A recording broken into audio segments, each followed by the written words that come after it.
ज्यादा सीधे मत बनो। सीधे पेड़ जल्दी काट लिए जाते हैं।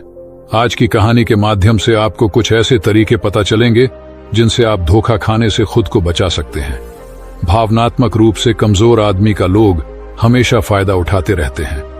हम सब ने देखा होगा, अपने आसपास जो भी इंसान नर्म दिल का होता है, यानी कि भावनात्मक रूप से करुणावान होता है, वह अपनी करुणा से बस दूसरों की सहायता तो कर देता है, लेकिन बदले में उसे हमेशा धोखा ही मिलता है। तो क्या एक इंसान को भावनात्मक नहीं होना चाहिए?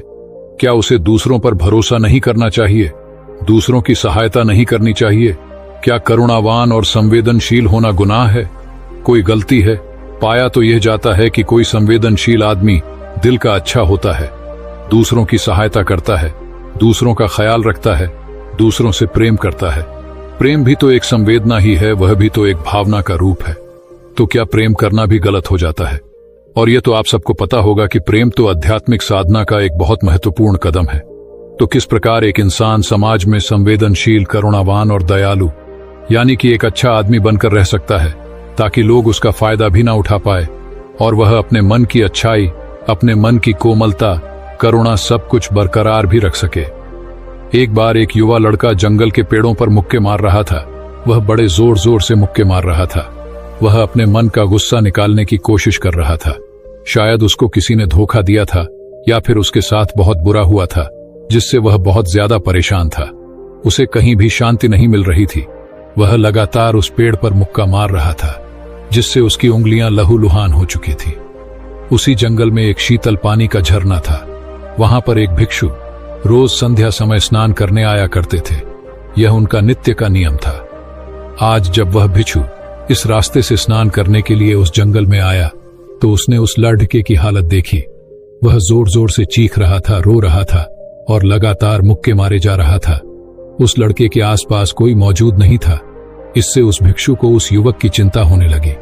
उसने सोचा कि कहीं मैं इसे ऐसे ही छोड़ दूं और कहीं ये आत्महत्या कर ले। तो ऐसे विचार आने के बाद भी वह कुछ नहीं बोला और लगातार उस युवक की तरफ देखे जा रहा था। भिक्षु एकदम चुपचाप खड़ा हुआ था। उसने युवक से कुछ नहीं बोला, कुछ नहीं कहा, बस वह उसको लगातार देखता रहा। कुछ देर तक तो उस युवक ने उस भिक्षु को नजरअंदाज किया, लेकिन कुछ देर बाद उसे अजीब सा लगने लगा। उसने सोचा, ना तो यह मुझे रोक रहा है और ना ही कुछ कह रहा है, यह तो बस मुझे देखे जा रहा है। इसका क्या मतलब है? बड़ा अजीब आदमी है। ऐसे ही विचार उस लड़के के मन में उठने लगे थे। जब कुछ देर बाद भी वह भिक्षु कुछ नहीं बोला, तो लड़के ने अचानक से उससे पूछा कि महाशय, आप अपने रास्ते क्यों नहीं चले जाते? आपको क्या मतलब? आप खड़े हुए मुझे देख क्यों रहे हैं? भिक्षु ने बड़े शांत स्वर में कहा कि मैं तुम्हें रोक नहीं रहा हूं, तुमसे कुछ कह नहीं रहा हूं, तो मुझसे तुम्हें क्या परेशानी है? मेरे ही तरह है। ये पेड़ पौधे, ये पक्षी, ये सब तुम्हें तो देख ही रहे हैं। जब इनसे तुम्हें कोई परेशानी नहीं है, तो मुझसे क्यों परेशानी है? यह सुनकर लड़का जोर से चीख कर बोला, मुझे सबसे परेशानी है। मैं सबसे नफरत करता हूं। यहां पर सब धोखेबाज, गद्दार होते हैं। कोई किसी का नहीं होता इस दुनिया में। और इस तरह बोलते बोलते वह फूट फूट कर रोने लगा और रोए जा रहा था और भिक्षु उसे देखे जा रहा था। वो उसे चुप करने की कोशिश भी नहीं कर रहा था। ये बात तो उस लड़के को और ज्यादा अजीब लगी। अब रोना छोड़कर उस लड़के ने सीधे खड़े होकर उस भिक्षु से कहा, बड़े अजीब आदमी है कि सामने कोई इंसान रो रहा है, दुखी है, परेशान है और आप उसे चुप भी नहीं कर सकते। आपके मन में बिल्कुल भी संवेदना नहीं है। बड़े अजीब और कठोर हृदय वाले साधु हैं। आपको अपने साधु होने पर खेद होना चाहिए और ऐसे ही ना जाने क्या क्या जली कटी बातें वो युवक उस भिक्षु को सुनाने लगा।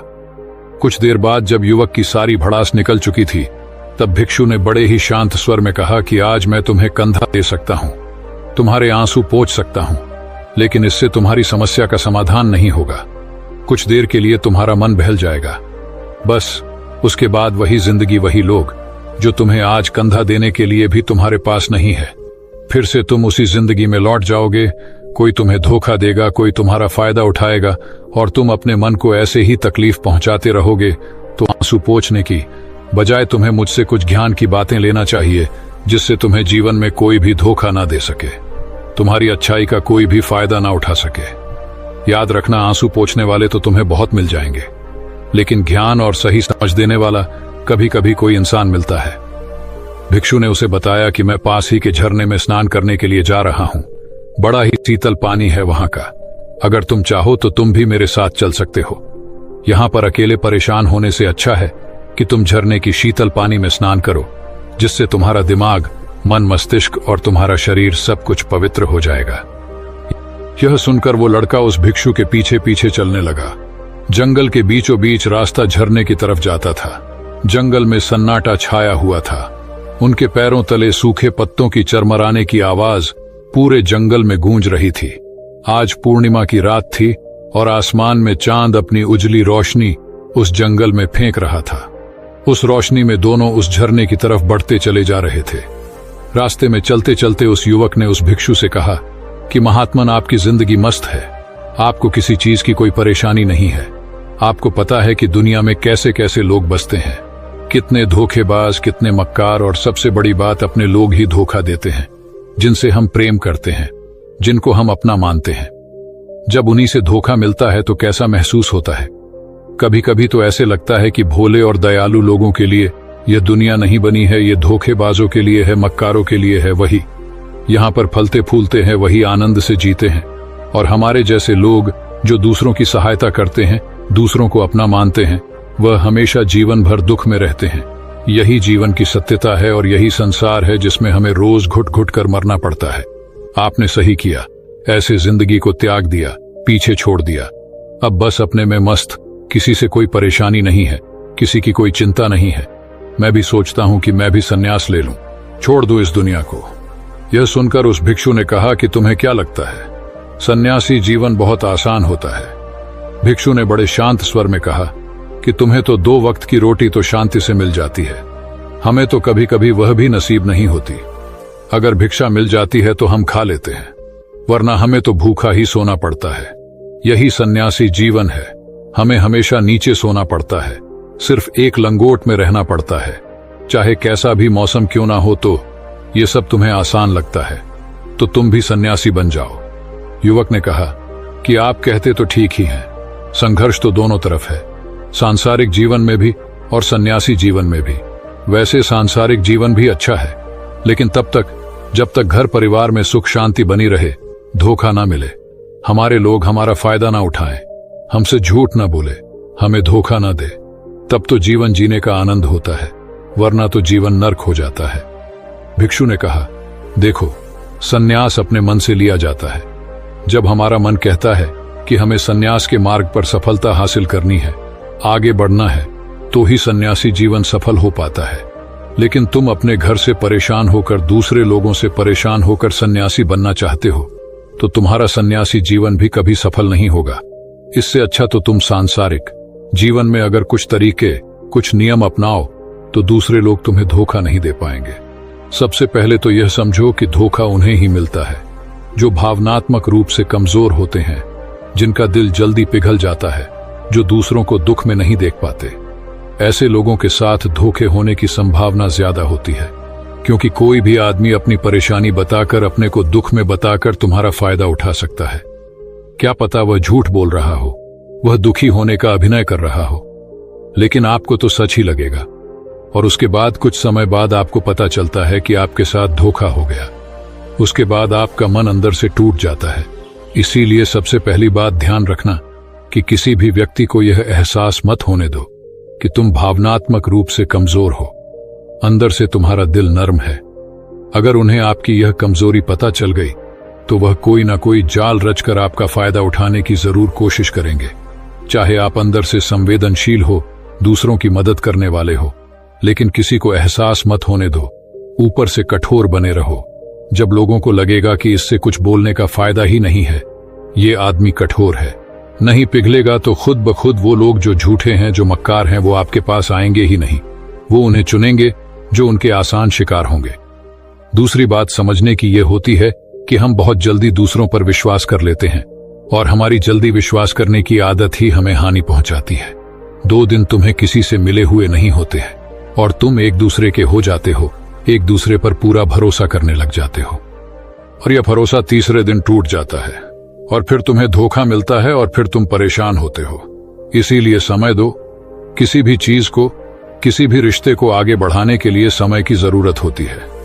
समय के साथ तुम्हें सामने वाले इंसान की अच्छाई और बुराई पता चलती है।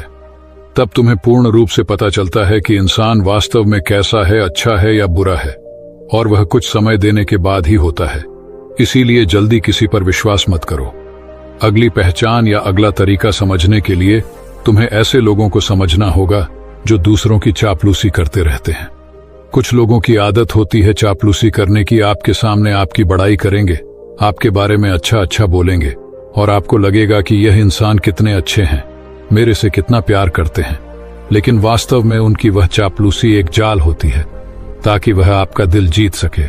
और उनको चापलूसी करने का मौका तभी मिलता है जब आप दिखावा करते हैं। अगर आप उनकी चापलूसी से प्रभावित ही नहीं होंगे तो कुछ समय बाद वो चापलूसी करना बंद कर देंगे।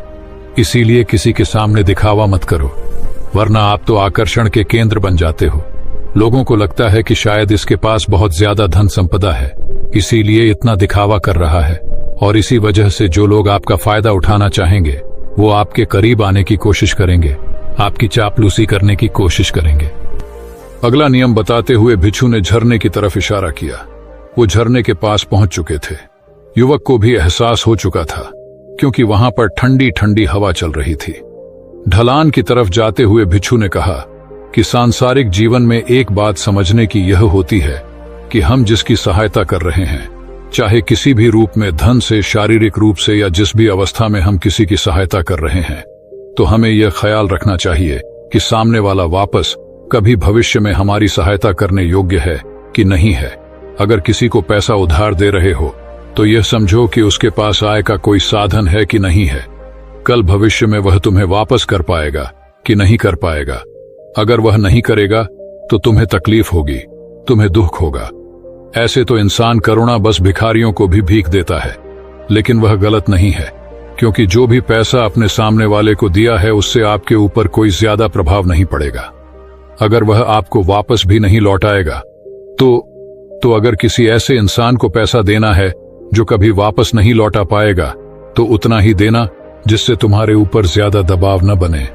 अगर वो वापस भी न लौटाए तो तुम्हें ज्यादा दुख न पहुंचे।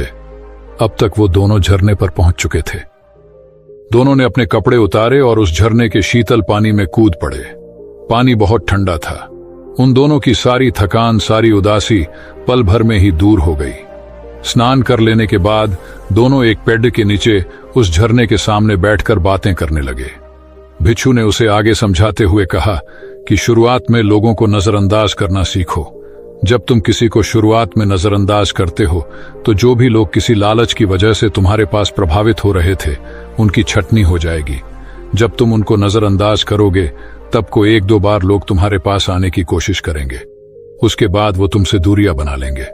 और जो आदमी तुम्हारी इंसानियत, तुम्हारी अच्छाई देखकर तुम्हारे पास आएगा, वो नजरअंदाज करने के बावजूद भी तुम्हारे करीब ही बना रहेगा।